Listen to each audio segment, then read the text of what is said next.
Meron din po ditong mukhang pirma. Now, Madam Witness, ang tanong ko po sa inyo, Nakita niya po na ang proseso ng pag-verify po sa cheque ay dumaan po sa mga proseso. meron po akong nakikita dito sa screen na image na nakalagay po sa baba at ito po ay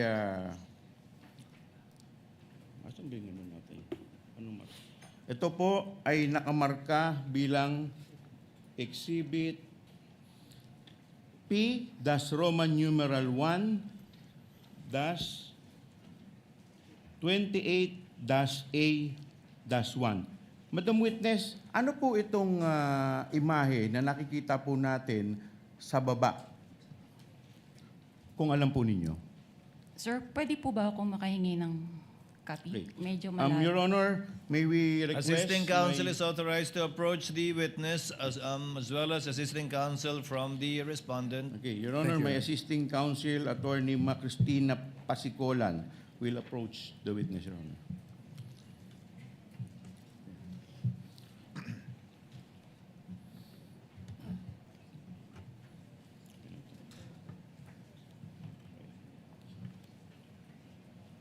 The clerk is instructed to kindly magnify the submarking being alluded to by the counsel from the panel of prosecutors. Yung nasa baba po, na may marka po na binanggit ko pong exhibit. Pakiulit po, please. Dito po sa cheque, dito po sa screen natin, meron pong imahe. At meron po ditong nakamarkang Exhibit P-1, Roman numeral 1-28-A-1. Ano po itong imahe na to, kung alam po ninyo? Yung po bang certified true copy po? Huwag po kayong tumingin dito sa screen. Diyan po sa, yung imahe po, yan po. Doon po sa isang malaking box. Yung malaki. Ano po yan? Ito po yung mga pirma po ng mga empleyado ko po noong time na na-encash po yung cheque. Okay, nasaan po yan? Saang bahagi po ng cheque yan? Doon po sa 3 boxes. So, yung Madam Witness, pwede pong pakilapit po yung inyong... pakilapit po sa mic, yung para marinig po tayo. Yan. Okay. Yan pong imahe dyan po, sa baba po ng, di ba, yung taas po, yan po yung harap ng cheque. Ano po yung imahe na nasa baba? Ano po yan? Bali po, ito po yung signature verified by po ang nakalagay. Pirma po ito ng aming verifier. Okay, saan po nakalagay yan? Sa may? Sa upper ano po. Sa Yung dorsal? pong- Sa likod dorsal po side ng ng cheque. Okay. Opo. Now, Yung una Madam pong Witness, dito po sa box na to, mayroon ditong 3 maliliit na box. Pwede po bang mai-request yung box na to na medyo palakihan at i-zoom po? I-zoom po, papalapit. Yan. Pwede po bang pataas? Pataas, paharap. Pa-rotate po, paki-rotate po, paki-rotate.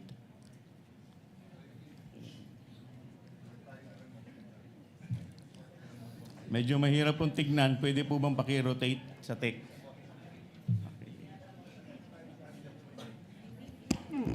Hindi pwede? Ay, hindi pwede. Okay. Madam Witness, hindi daw po pwede. Now, Madam Witness, dito po, ayun. Okay.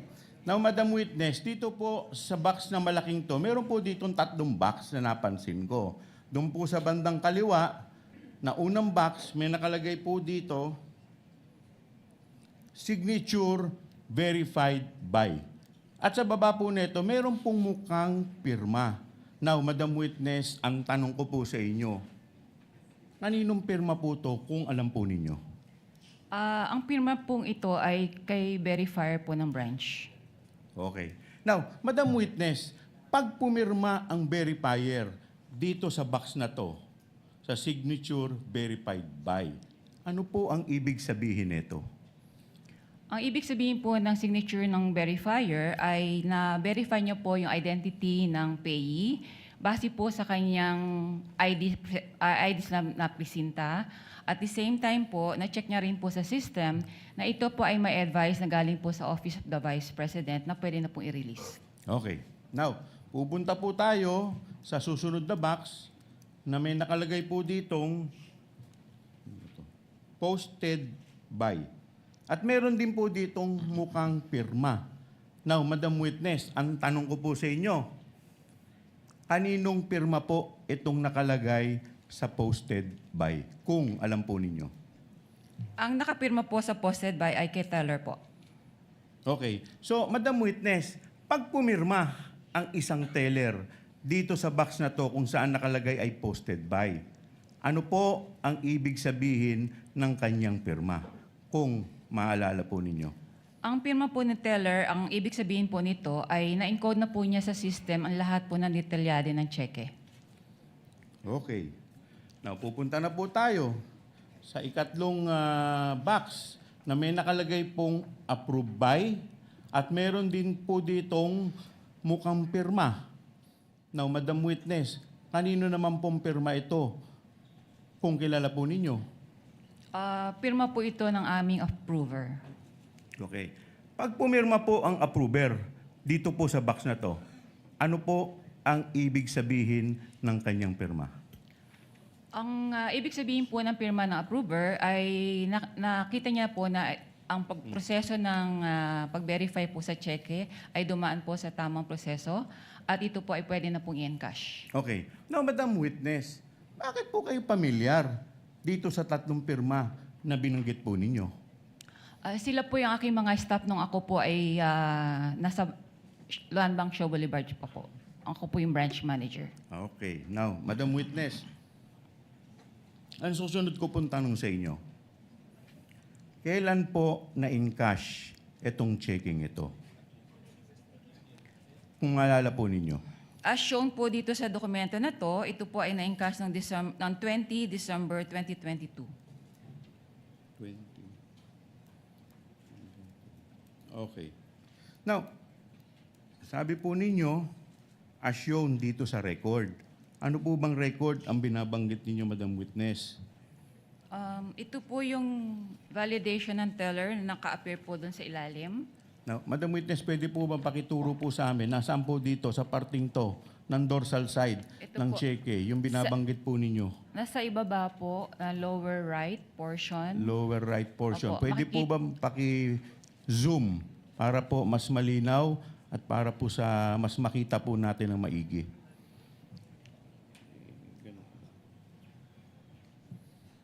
Yan. Yan. Saan po dito? Ano pong nakalagay? 20 December, DEC 2022. Ayan. Okay.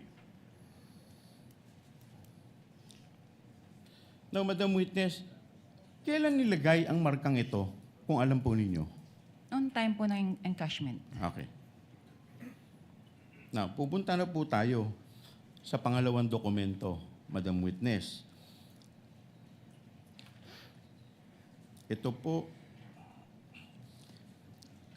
Ito po ay yung check number 0000244053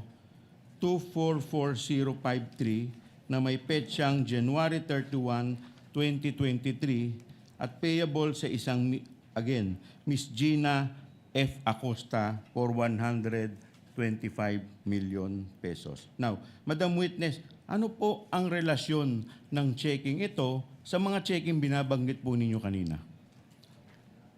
Kung meron man po. Yan pong cheque na yan ay isa po sa mga apat na cheque po na na-encash po ni Miss Gina F. Acosta nung ako po ang branch manager. Okay. Madam Witness, hindi ko na po itatanong sa inyo yung taas dahil yung po ay inadmit na at in-stipulate na po natin. Pupunta po tayo doon sa lower portion kung saan may nakalagay na Exhibit P-Roman numeral 1-28-B-1. Now, Madam Witness, ano po itong imahe na minarkahan ng nasabing exhibit? Kung alam po ninyo. Ito po yung likod ng cheque po. Okay. Now, bakit po pa kayo pamilyar dito po sa checking ito, Madam Witness? Ito po yung in-encash nga po nung ni Miss Gina Costa nung time ko pong manager sa Land Bank Show. Okay. Now, Madam Witness, pupunta tayo dun sa malaking box. Pwede po bang paki-zoom in ulit yung malaking box? Pwede po paki-ipatatayo po. Yan. Now, Madam Witness, kagaya po ng naunang cheque, ito po ay may 3 boxes doon at nakapaloob po sa malaking box. Doon sa kaliwa, may nakalagay po dito, signature verified by, at meron din pong mukhang pirma. Now, Madam Witness, kaninong pirma po to? Kung maalala po ninyo at kung kilala po ninyo. Gaya po na sabi ko kanina, ang nakapirma po sa signature verified by ang verifier po ng branch. Okay. Now, Madam Witness, doon naman po sa gitna, meron din po ditong pirma na posted by. Kaninong pirma po to? Kung maalala po ninyo at kung kilala po ninyo. Sa posted by po, si teller po. Okay. Doon naman po sa parting nakalagay approved by. Kanino naman pong pirma ito kung alam po at kung kilala po ninyo? Pirma po yung approver, akin po yung initial signature. Pirma po ninyo.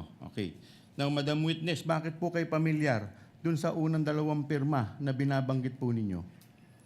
Mga staff ko po siya nung ako po ay branch manager po ng Show Boulevard branch at nawi-witness ko rin po yung mga pirma nila sa iba pang mga bank documents. Okay. Now, Madam Witness, ito pong pangalawang cheque na nakikita po natin, kailan po ito in-encash kung maalala po ninyo? As shown po dito sa dokumento, ito po ay na-encash noong 06 Feb 2023 po. 06 Feb 2023. Now, Madam Witness, nasaang parte dito po sa ligot yung inyong pinagbabasihan? Nasa lower right po portion. Lower right portion. Pwede po ba pakituro po ninyo specific? Saan po dyan na nakalagay? Yun po, 06 Feb 2023.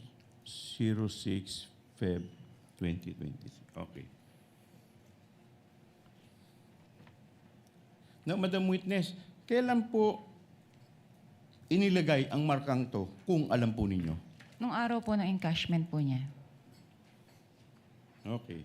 Now, Madam Witness, pupunta na po tayo sa ikatlong cheque. With the permission of the Honorable Chua, Attorney Poa, is this part of what you stipulated or no?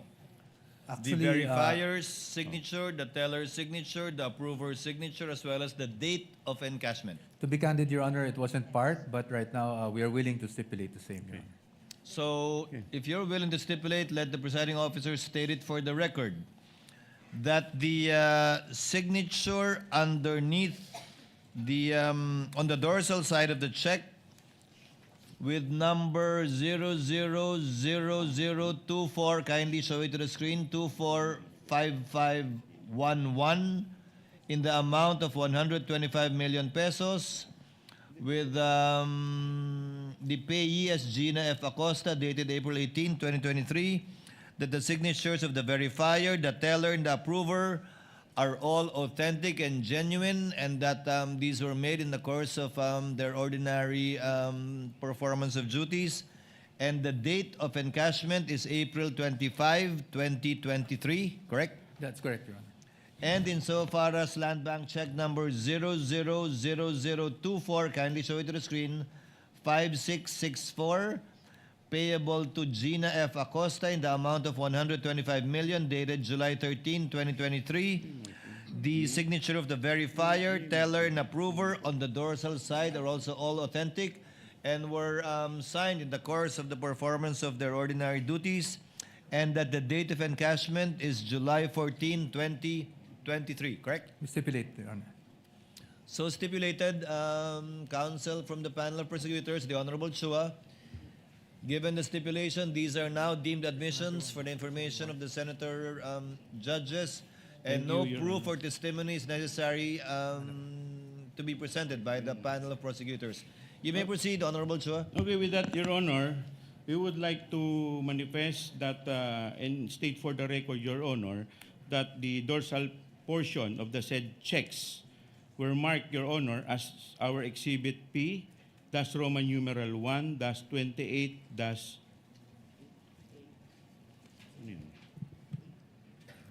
A, dash 1 for the first check, Your Honor, and for the second check, Your Honor, Exhibit P, dash Roman numeral 1, dash 28, dash B, dash 1, and for the third check, Your Honor, Exhibit P, dash Roman numeral 1, dash 28, dash C, dash 1, and for the fourth check, Your Honor, is Exhibit P, dash Roman numeral 1, dash 28D, dash 1, Your Honor.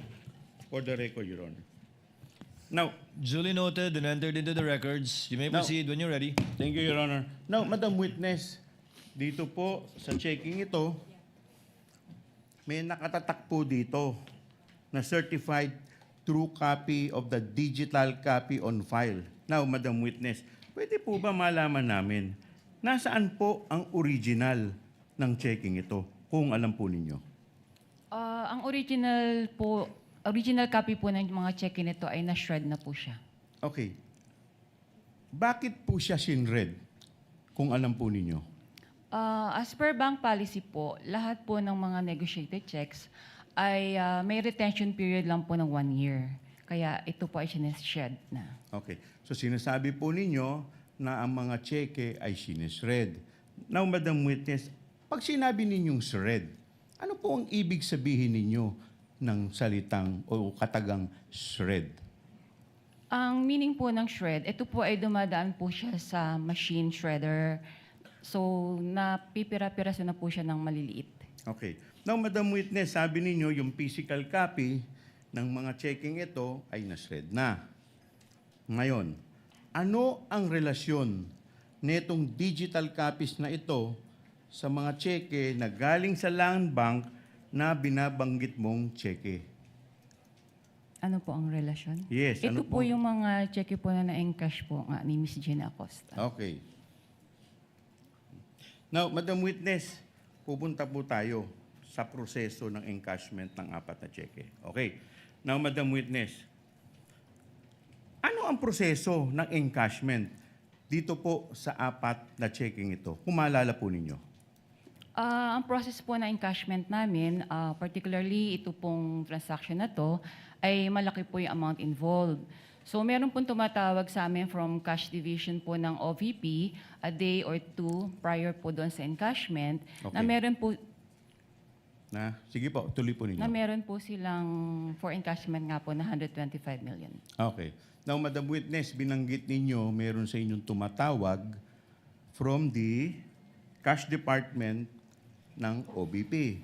Now, Madam Witness, ang tanong ko po, sino po ang tumatawag sa inyo from the cash department ng OBP? Kung maalala lang po ninyo. Yung sa cash division po yan ng OVP, si Miss Queenie Masangkay po. Queenie Masangkay.